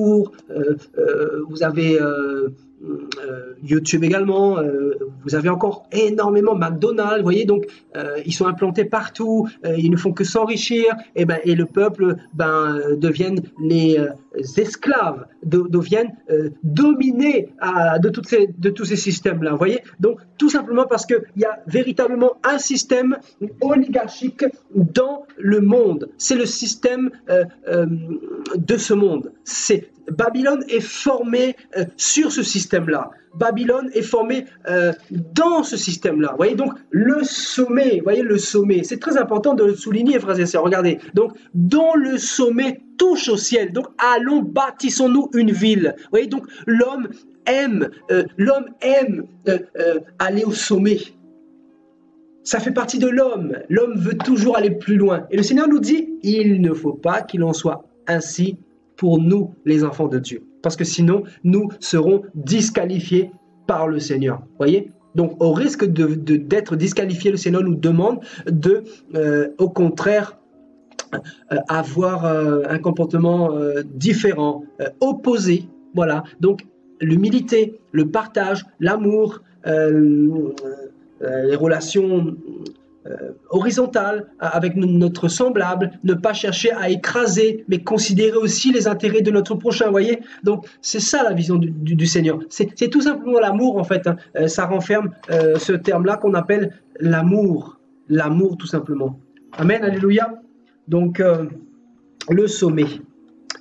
Bâtissons-nous une ville et une tour dont le sommet touche au ciel et faisons-nous un nom. Voyez? Donc le sommet, c'est quoi? C'est se faire un nom. C'est-à-dire, voilà, moi je suis ci, moi je m'appelle ci, donc je ne suis pas n'importe qui. Vous voyez, moi je suis Monsieur McDonald, voilà, j'ai une renommée internationale. Vous voyez, je ne suis pas n'importe qui, moi je suis Monsieur un tel, pour ne pas citer, j'allais donner le nom du président de la République française, mais voilà, pour ne pas citer, moi je suis Monsieur Intel et je ne cède pas. Vous voyez, par exemple, vous avez encore, voilà, tout le fonctionnement de ce monde fonctionne sur la base de cet orgueil-là. Vous voyez, moi je suis quelqu'un. Je dois me faire un nom pour me faire respecter, vous voyez, parce que je ne suis pas n'importe qui, je fais partie de l'élite, je fais partie du pouvoir, vous voyez, je ne suis pas n'importe qui, donc pas tout le monde ne peut me dire ce que je dois faire, si ce n'est que mon maître, le diable, parce que ça fonctionne comme ça, hein, vous voyez, dans les personnes qui sont ici, là, comme vous le savez, ils ont fait un pacte avec le diable. Ce sont tous des sorciers, ce sont tous des satanistes, ce sont tous des personnes qui sortent de leur corps. Pourtant, ils sont en costard-cravate, ils vous parlent à la télévision, ils vous manipulent, ils lisent des phrases sur le prompteur et ils sont complètement des robots, voyez, des personnes qui manipulent le peuple. Et ça me fout en colère. Vous n'avez pas idée à quel point on a envie de sortir de ce monde parce qu'on voit que tout est hypocrisie, tout est illusion, tout est magouille, tout est caché, tout est camouflé, tout est mensonge, vous voyez, c'est ça en fait. En haut, en fait, l'élite, c'est quoi? C'est les ténèbres. L'élite, en fait, son objectif, c'est de se cacher. Parce que si l'élite donnait son secret, c'est quoi? C'est le diable, hein, je vous dis clairement. Parce que s'il n'y a pas le diable, il n'y a plus de pyramide. Hein. S'il n'y a pas le diable, il n'y a plus de pyramide. Le système du diable s'effondre comme un château de cartes. Donc, en haut, c'est les ténèbres. En bas aussi, c'est les ténèbres, parce que le haut qui gouverne le bas, c'est les ténèbres également, vous voyez. Mais sans le diable en haut, les élites ne valent rien, zéro calebasse. Ils ne valent que rien du tout, frères et sœurs, vous voyez. Donc, ils s'appuient sur leur maître, le diable. Voilà, leur père, avec qui ils vont passer l'éternité en enfer, malheureusement, s'ils ne se repentent pas, frères et sœurs. Voyez, pour un peu de gouvernance, pour un peu de pouvoir, le Seigneur dira que sert-il à un homme de gagner le monde s'il perdait son âme. Vous voyez, donc le sommet, frères et sœurs. Voilà, le sommet, ici, là. Vous voyez, le sommet. Voilà. Donc, nous ne cherchons pas à aller au sommet, mais au contraire, nous, les vrais enfants du Seigneur, quand on veut viser un peu le sommet là, mais le Seigneur nous taille, croyez-moi, le Seigneur nous brise comme il faut. Le Seigneur nous montre, en fait, des fois on ne comprend pas, parce que on est sincère avec le Seigneur, mais des fois, le Seigneur nous dit, je vais t'emmener plus loin. Donc, je vais briser cette pensée que Babylone voudrait mettre en toi, même si cette pensée n'est pas en toi. Mais au cas où tu pourrais adhérer d'une manière intellectuelle ou te corrompre, ben, je vais te briser comme il se doit. Mais quelqu'un qui est brisé là, il ne cherche plus le sommet. Quelqu'un qui est brisé, quelqu'un qui est mort, il cherche le sommet, il cherche quel sommet? Il est déjà au sommet avec Jésus. Amen. Quelqu'un qui est mort, il ne recherche plus le sommet, il est déjà au sommet avec le Seigneur Jésus-Christ. Vous comprenez? C'est pour ça que le diable pourra lui présenter à toutes les belles femmes de ce monde, tout l'argent de ce monde, mais croyez-moi, cette personne ou ce disciple de Christ, il va réfléchir à 2 fois. Je vous dis, il va réfléchir. Il ne va pas fonctionner comme les hommes de ce monde, sauter sur la pomme comme ça. Non, non, non, non, non, ils vont réfléchir. Et ils vont comprendre que ça ne vaut pas le coup, ça ne vaut pas la peine. Toute une éternité pour quelques instants de plaisir. Voilà. Donc, on continue. Alléluia. On continue. Donc, allons dans Apocalypse 16. Apocalypse 16, nous voyons ces 2 entités politiques et religieuses, hein, bien sûr. Donc, Apocalypse 16, et nous lirons au verset 13. Et je vis sortir de la bouche du dragon, de la bouche de la bête et de la bouche du faux prophète 3 esprits impurs, semblables à des grenouilles. Car ce sont des esprits de démons qui font des prodiges et qui vont vers les rois de toute la terre, afin de les rassembler pour le combat du grand jour du Dieu Tout-Puissant. Donc, Jean nous dit qu'il a vu sortir de la bouche du dragon. Donc le dragon, c'est Satan le diable, bien évidemment. De la bouche de la bête. Donc la bête, c'est aussi celui qui gouverne aussi les politiciens de ce monde, vous voyez. L'entité qui gouverne sur les rois de ce monde. Et vous avez le faux prophète qui gouverne sur les religions de ce monde, c'est-à-dire sur les fausses églises, voyez. Donc, vous retrouvez ici les 2 entités babyloniennes qui envoient en multitude des esprits de démons. Vous savez pourquoi, dans quel but les démons sont envoyés? Pour faire croître l'orgueil dans le cœur des chrétiens, l'orgueil dans le cœur des gens, l'élévation dans le cœur des gens. Vous voyez, dans les églises où on vous dit, regardez, dans les églises où on vous dit, soyez quelqu'un, voilà, le leadership, vous voyez, comment devenir dominant. Vous savez, il y a des formations aujourd'hui dans les églises, hein, le leadership. Et quand vous entendez ça seulement là, dites-vous que ça vient du diable, c'est une semence de la sorcellerie qui est là pour nous empoisonner, qui est là pour nous contaminer tout simplement. Voilà ce que le diable veut, nous contaminer avec tous ces esprits de démons. Ce sont ces esprits de démons qui viennent nous contaminer à travers les faux pasteurs, à travers les beaux discours, à travers les hommes souvent bien habillés. Ne vous fiez pas à l'apparence. Le Seigneur a dit, ce sont des loups déguisés en brebis, frères et sœurs. C'est à leurs fruits que vous les reconnaîtrez. Et leurs fruits, c'est quoi? C'est la pyramide. C'est le fait, voilà, de se montrer supérieur, de montrer que voilà, on peut former, nous on peut former. C'est pas les hommes qui forment, c'est le Saint-Esprit qui forme. Bien évidemment, Dieu passe par l'homme, mais ce n'est pas l'homme qui bâtit une église. C'est ce que je veux dire par là. Personne ne bâtit. C'est vrai que Dieu nous donne de former, d'enseigner. Effectivement, les docteurs de la parole, nous sommes des enseignants de la parole, mais nous ne sommes pas des bâtisseurs d'église. Il faut arrêter avec cette vision-là. Ça, c'est une vision leadership. Parce que quand tu as une église, tu vas vouloir 2 églises, tu vas vouloir 5 églises, et les membres, tu vas chercher à les faire grandir, et tu vas complètement tomber dans le charnel. Et parce que tu voudras contrôler toutes les âmes, en fait, de toutes ces églises-là. Alors que c'est le Saint-Esprit qui domine sur les âmes. Toi, tu es là pour donner la vision, mais tu n'es pas là pour dominer sur les âmes. Tu n'es pas là pour contrôler les âmes tous les dimanches. Un tel présent.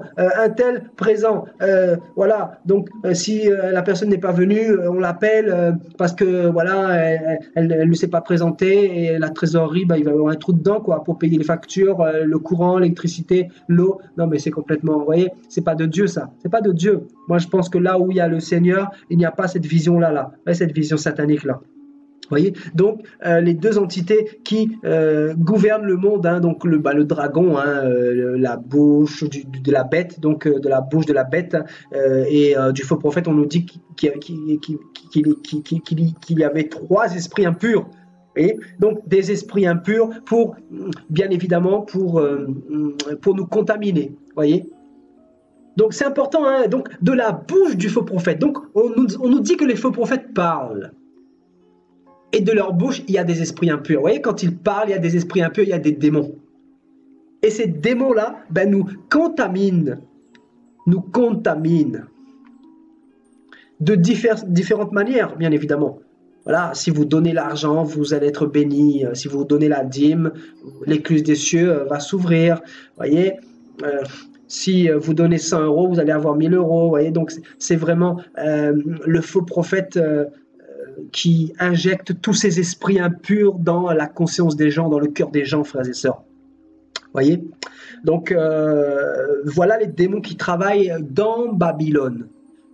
Dans cette vision oligarchique, ce sont eux qui travaillent dans cette vision babylonienne, dans cette vision pyramidale. Ce sont eux qui travaillent avec les élites, frères et sœurs, le dragon, la bête et le faux prophète. Vous voyez, c'est une coordination, c'est un gouvernement. Et le but, c'est de, bien évidemment, emmener un maximum de personnes en enfer. Voilà, donc nous allons aller un peu plus loin. Nous allons partir dans Jean. Qu'est-ce que le Seigneur va nous dire dans Jean chapitre 13 ? Et nous lirons à partir du verset 12. Après qu'il leur eut lavé les pieds et qu'il eut pris ses vêtements, il se remit à table et leur dit : comprenez-vous ce que je vous ai fait ? Vous m'appelez maître et seigneur, et vous dites bien, car je le suis. Si donc je vous ai lavé les pieds, moi le Seigneur et le maître, vous devez aussi vous laver les pieds les uns aux autres. Car je vous ai donné un exemple afin que vous fassiez comme je vous ai fait. C'est fort ici, hein. Je vais revenir dessus dans un instant. En vérité, je vous le dis, le serviteur n'est pas plus grand que son Seigneur, ni l'apôtre plus grand que celui qui l'a envoyé. Si vous savez ces choses, vous êtes heureux, pourvu que vous les pratiquiez. Le Seigneur dit au verset 15, hein, c'est très très très fort. Le Seigneur ici, bien évidemment dans le chapitre 13, va laver les pieds de ses disciples. Et Pierre ne va pas comprendre. Pierre dira, toi Seigneur tu me laves les pieds, mais encore la tête. Et Jésus lui dira, si je ne te lave pas les pieds, tu n'auras point de part avec moi dans mon royaume. Parce que le Seigneur voulait enseigner ses disciples à travers ce langage d'amour, ce langage d'humilité, ce langage de savoir prendre soin de son prochain, de savoir considérer son prochain. Vous voyez ? Et il dira au verset 15, car je vous ai donné un exemple afin que vous fassiez comme je vous ai fait. Vous savez, prophétiquement, laver les pieds, c'est quoi? C'est aimer son prochain. Vous voyez? C'est donner de soi à son prochain.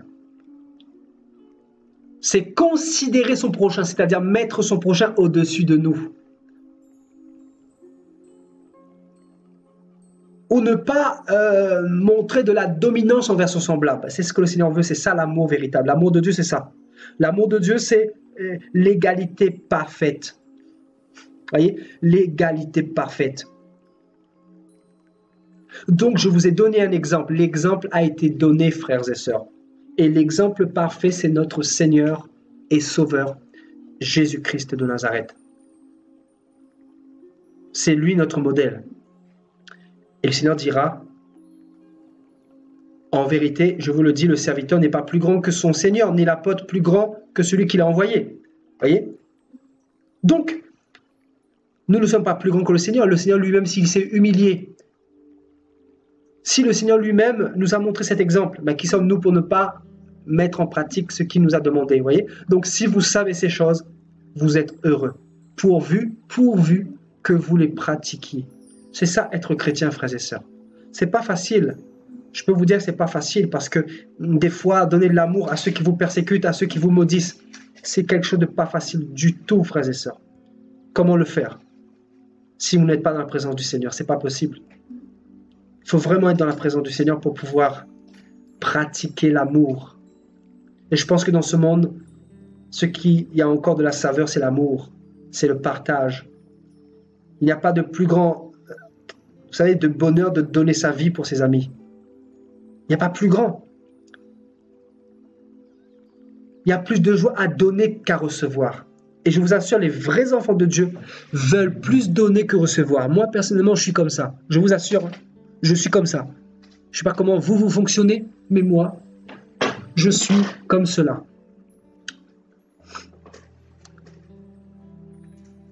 Pourvu que vous les pratiquiez. Amen.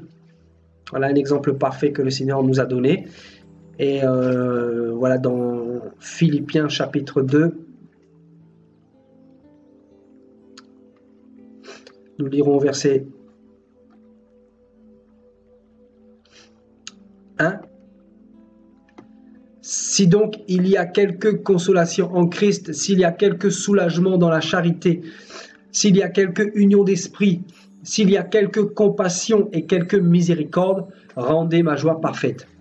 Ayez un même sentiment, un même amour, une même âme, c'est fort ici, hein, une même âme et une même pensée.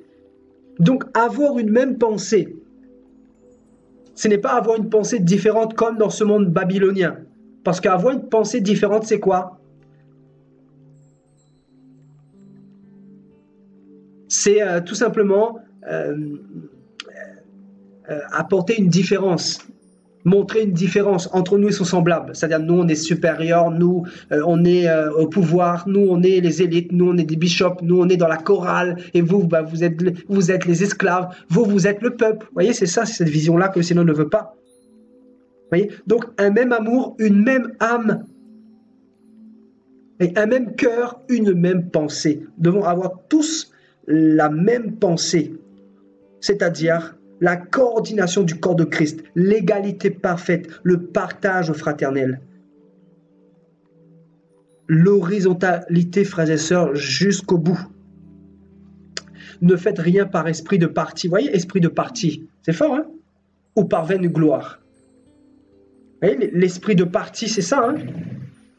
Dans les églises, quand vous voyez, il y a du désordre ou de la discorde ou des esprits de parti. Un tel monte les autres contre d'autres personnes, des guerres, etc.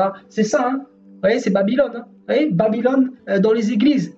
C'est le faux prophète qui injecte cette semence-là démoniaque. Vous voyez, c'est pour ça que c'est pas facile. Mais parce que voilà, nous sommes dans Babylone. Le problème, c'est il faut vraiment maintenant s'armer de la parole de Dieu pour ne pas tomber dans ce piège-là, frères et sœurs. Vous voyez, donc Ne faites rien par esprit de parti ou par vaine gloire. Vous voyez, vaine gloire. Mais que l'humilité, vous voyez, l'humilité, tout le contraire de Babylone, tout le contraire de la pyramide, comment dire ça de la pyramide tout simplement, voilà. Donc, mais que l'humilité vous fasse regarder les autres comme étant au-dessus de vous-même, vous voyez.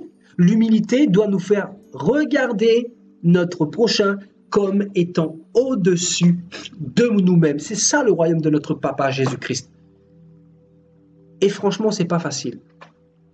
Franchement, c'est pas facile. On doit le dire. Que chacun de vous, au lieu de considérer ses propres intérêts, considère aussi ceux des autres.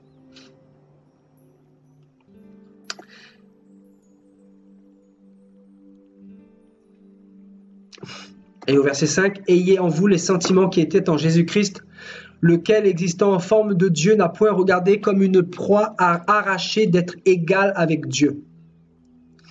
Mais il s'est dépouillé lui-même en prenant une forme de serviteur, en devenant semblable aux hommes, et ayant paru comme un simple homme. Il s'est humilié lui-même, se rendant obéissant. Vous voyez l'humilité du Seigneur, hein? En fait, le Seigneur, c'est l'humilité jusqu'au bout, hein? C'est pour ça que nous, les hommes, là, si Dieu s'est humilié, ben nous, qui sommes-nous pour ne pas le faire? Vous voyez, c'est pour ça que je vous disais que l'orgueil, c'est la chose la plus grave devant le Seigneur, finalement. L'orgueil. Le Seigneur n'aime pas l'orgueil parce que lui qui est Dieu, il s'est humilié pour venir nous sauver. Se rendant obéissant jusqu'à la mort, même jusqu'à la mort de la croix. Vous voyez? C'est pourquoi aussi Dieu l'a souverainement élevé et lui a donné le nom qui est au-dessus de tout nom, afin qu'au nom de Jésus, tout genou fléchisse dans les cieux, sur la terre et sous la terre, et que toute langue confesse que Jésus-Christ est Seigneur, à la gloire de Dieu le Père. Donc nous pouvons comprendre ici et constater que si le Seigneur a vaincu le diable, c'est à cause de l'humilité. L'humilité. Moi, je pense qu'il faut vraiment rechercher l'humilité. Nous tous, autant qu'on est, frères et sœurs. Recherchons l'humilité. Soyons des enfants du Seigneur. Soyons humbles. Soyons bons. Soyons bons avec notre prochain. Pardonnons-nous. Ne soyons pas dans la colère. Soyons paisibles avec notre semblable. Dans nos foyers. Dans nos familles. Montrons toujours l'exemple. Et surtout, manifestons cette humilité afin que les gens puissent voir le caractère de Jésus-Christ en nous. Le caractère de Jésus-Christ, qui est l'humilité, doit être vu en nous. Je vous assure. Et si je peux vous parler un tout petit peu de moi, depuis que je sers le Seigneur, j'ai rencontré beaucoup de personnes dans le cadre du baptême, des délivrances, du partage de la parole. Et je peux vous assurer, il y a des personnes qui ne sont pas revenues de ma simplicité, de mon humilité tout simplement. Parce que les bishops d'aujourd'hui ont donné cette impression qu'ils devaient être, voilà, les bishops doivent être voilà, supérieurs, ils doivent être voilà, de l'autre côté, voilà, inaccessibles. Alors que non, nous sommes les frères et les sœurs dans le Seigneur et nous devons être à la position de l'égalité. Il y a des personnes qui étaient même étonnées.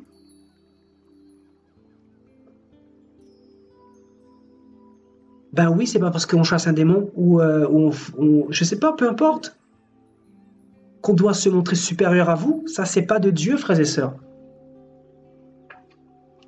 Comme je suis simple chez moi, avec ma femme, à la maison, je suis simple également dans la vie de tous les jours. Je vous assure, vous seriez étonnés. Je vais vous dire quelque chose, un secret. J'irai pas en profondeur, parce qu'on a tous son jardin secret. Mais je vais vous dire quelque chose. Vous seriez surpris de savoir à quel point je suis simple. À quel point je suis simple. À quel point je suis simple, humble, parce que je viens de rien. On vient tous de rien. Pourquoi vouloir se montrer Non, non, frères et sœurs. Soyons humbles, soyons simples. Amen. Ne soyons pas comme les bichopettes, cherchons à être des bichopettes avec des costards cravates, on est en train de s'étouffer, il fait 40 degrés, prêche papa, et là t'es content et la trésorerie a de l'argent dedans. Frères et sœurs.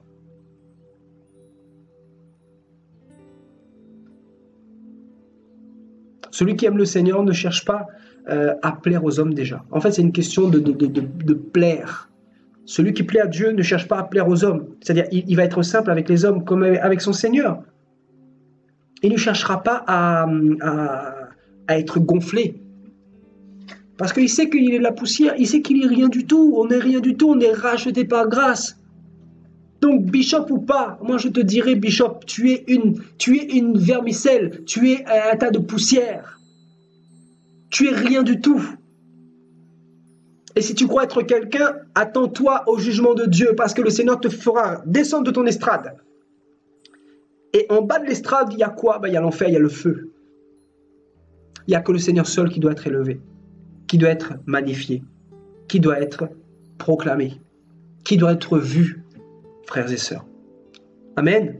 Je vais terminer par vous montrer une image, donc l'image de l'Europe, c'est-à-dire la tour de Babel. Je voulais vous montrer ça tout à l'heure, donc j'avais prévu dans cette vidéo de vous le montrer pour vous dire clairement que l'Europe est fondée sur ce système pyramidal-là. Vous savez, de Genèse 11, bâtissons-nous une tour dont le sommet touche au ciel. Et regardez en Europe ce qui se passe en 2018 après Jésus-Christ.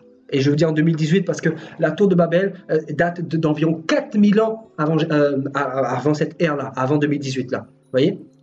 Donc environ 2000 ans avant Jésus-Christ, dans Genèse là-bas. Vous voyez? Donc 4000 ans dans le passé là, les hommes ont voulu se faire déjà une tour à l'époque, avec les moyens qu'ils avaient. Et regardez aujourd'hui en 2018, frères et sœurs. Regardez vous-même.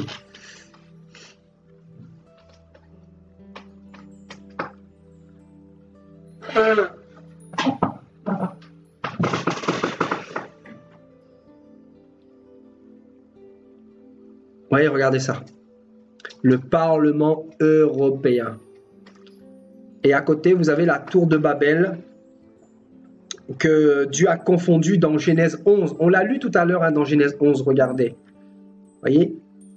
Bâtissons-nous une ville et une tour dont le sommet touche au ciel. Faisons-nous un nom. Voyez? Faisons-nous un nom. Bien évidemment, ce nom est déjà fait en Europe. Donc c'est l'Europe. Ce nom s'appelle l'Europe. Et la France fait partie de l'Europe. Donc on est vraiment dans une colle comme pas possible, je vous dis, frères et sœurs. De toute façon, on est arrivé à la fin des temps. C'est la mondialisation. L'homme impie va bientôt arriver. Le Seigneur est en train de venir prendre son église. Il ne faut pas s'attendre à ce que les choses aillent dans le bon sens. Je vous dis, là, tout ce que vous voyez en France, c'est rien, là, les troubles, là. Attendez-vous à ce que ça pète. Je vous dis, parce que cette pression va péter bientôt, là, d'une manière terrible, et il faudra s'attacher les ceintures parce que le Seigneur va revenir d'ici là. Mais je vous dis, on a des sales quarts d'heure à vivre encore, frères et sœurs. On a des moments terribles. Vous savez pourquoi? Parce que regardez, tout est programmé. Voyez, le sommet. Et le sommet, c'est pourquoi? Bien évidemment, c'est pour écraser. Et le peuple ne se laissera pas faire. Sachez-le. Ils vont programmer des guerres, bien évidemment, pour faire pucer les gens bientôt. Ça, c'est sûr. Ça doit arriver, c'est prophétique, c'est écrit dans la parole. Maintenant, sachez que tout ça, c'est voulu par le diable. Le diable, son système est déjà là. Regardez la tour de Babel, là, le Parlement européen, où les commissaires européens se réunissent toutes les semaines pour voter des lois démoniaques, pour approuver, pour contrôler davantage. Parce que ce sont eux qui contrôlent, si vous voulez bien, les gouvernements européens, c'est-à-dire les Français, les Allemands, voilà, l'Italie, l'Espagne et tous ceux qui font partie de l'Union européenne, frères et sœurs. Voyez, donc voyez donc le Parlement européen ici, hein, donc la tour de Babel. Vous imaginez, c'est quand même terrible. Hein, et donc elle n'est pas achevée. En fait, c'est comme un blasphème, quoi. C'est de dire au Seigneur Jésus-Christ, le véritable Dieu, ben voilà, tu nous as. En fait, c'est exactement ça. C'est terrible quand même. Hein.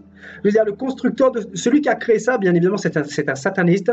Il a été, bien évidemment, il sort de son camp, il va dans les réunions sataniques, et le diable lui a dit le modèle exact qu'il faut faire. Et regardez le modèle. Regardez, c'est pour blasphémer le nom de Dieu. C'est pour dire, Seigneur, tu as confondu Babel il y a dans Genèse 11, mais maintenant nous revoilà. Nous avons réussi, nous avons accompli ce dont pour lequel nous régnons littéralement. Voilà. Donc le diable règne pourquoi? Pour dominer, pour écraser, pour faire un nouvel ordre mondial. Ça, c'est quoi? C'est le nouvel ordre mondial. Hein. Nous avons le nouvel ordre mondial en Europe, les États-Unis également. Bientôt, ça sera une unité de tous ces continents et à la tête, bien évidemment, l'homme impie. Donc ça, c'est encore un autre enseignement, mais tout ça pour vous dire que voilà, c'est devant nous. Hein, ouais. D'ailleurs, on nous dit ici, le Parlement européen, oh, c'est quand même incroyable, ça, j'avais pas vu ça. Voyez, le Parlement européen continue ainsi le travail inachevé de Nemrod. Ah, voilà. De toute façon, l'esprit nous enseigne comme ça. L'infâme tyran. Vous voyez, Nemrod, l'infâme tyran. Vous voyez, c'est écrit. Hein, voyez, en haut à droite, là. Donc,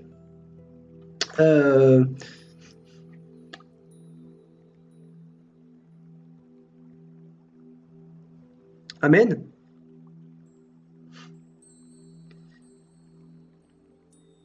Un petit problème de connexion. Ah, c'est revenu. Voilà. Il y a un petit problème de connexion, donc c'est bon. Vous voyez, donc le Parlement européen continue ainsi le travail inachevé de Nimrod, l'infâme tyran qui faisait construire la tour de Babel pour défier Dieu. Vous voyez, le but c'est quoi? C'est de défier Dieu, tout simplement. C'est de se moquer de Dieu, c'est de dire voilà, nous y sommes arrivés. Certainement. Vous voyez, c'est de dire voilà, nous sommes ici, toi le Dieu Tout-Puissant, toi qui nous as chassés du ciel, nous les démons, moi Lucifer, voilà, en fait c'est exactement ça, j'y suis arrivé, voilà. Donc on a achevé le travail que tu as voulu détruire il y a plus de 4000 ans.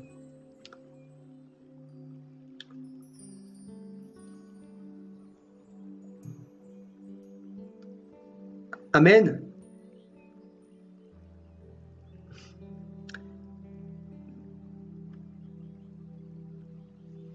Je ne sais pas si vous voyez la connexion là. Est-ce que c'est bon pour vous ou il y a un problème de connexion là?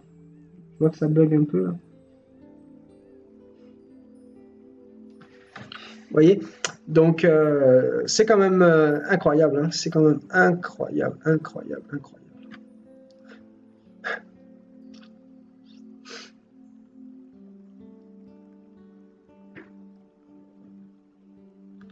Vous voyez, donc sur ces images, hein, nous sommes en train de terminer l'enseignement.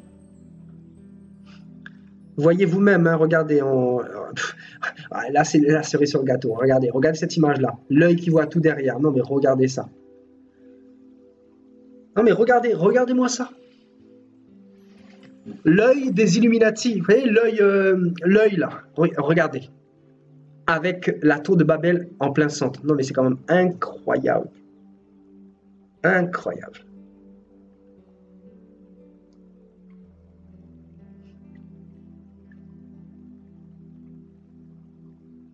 Vous voyez, c'est un œil, hein, c'est la forme d'un œil, hein, regardez. Et on pourra taper à côté, hein, l'œil des Illuminati, vous allez voir vous-même.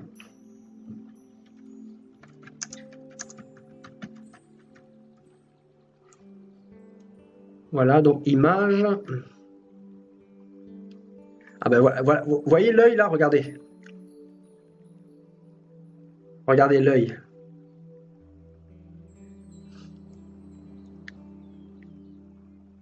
Regardez.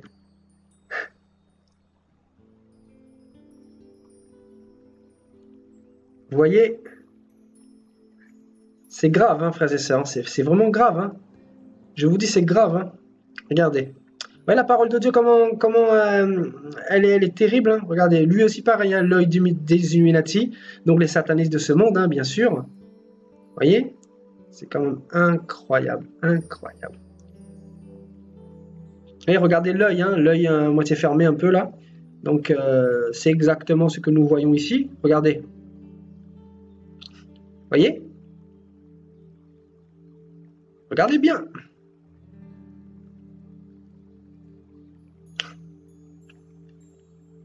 Si tout ça, ça ne nous fait pas réfléchir. Vous voyez, sur le billet américain, vous voyez, donc on retrouve aussi cet œil-là, vous voyez, cette pyramide-là, vous voyez.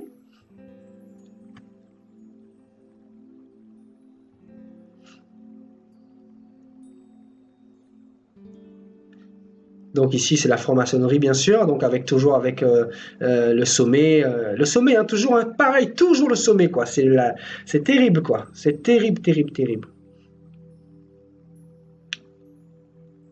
Regardez ça, regardez ça. Vous voyez l'œil, toujours l'œil hein, qui voit tout. Oh là là, my God. Regardez celui-là. Ah ben, bien sûr, le président Macron. Ben oui. Devant la pyramide du Louvre. C'est grave quand même. Hein. C'est grave, grave, grave, grave, grave.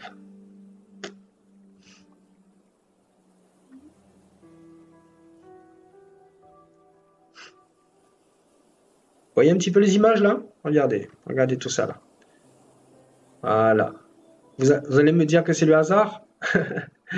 Qui est-ce qui est plus aveugle que celui qui ne veut pas voir? Regardez-moi ça. Regardez, regardez.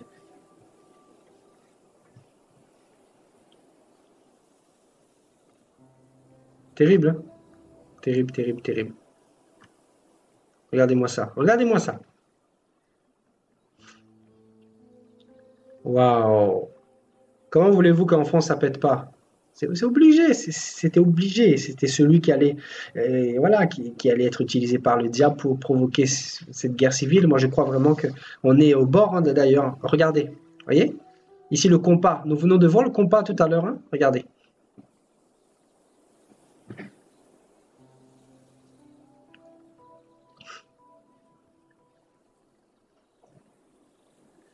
Donc, que vous faut-il encore pour voir les choses en face? Voyez, donc l'œil, hein, donc la pyramide, l'œil, encore une fois.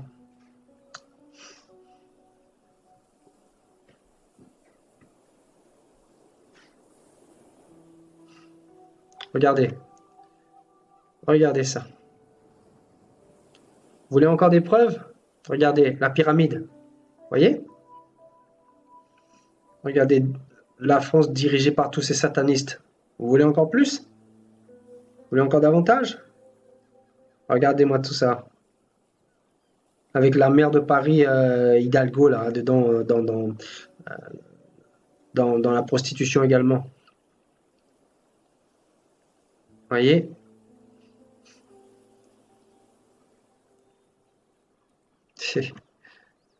Voilà, c'est exactement ça. Voilà.